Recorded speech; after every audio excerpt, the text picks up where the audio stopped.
In April of 2021, boats under 26 feet, it became mandatory to have a kill switch on your boat.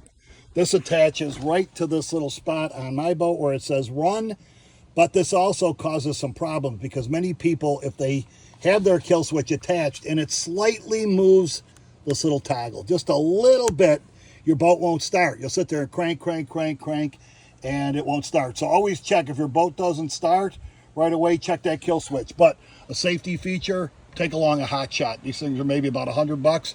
Always great to have one on board in case it really is your battery.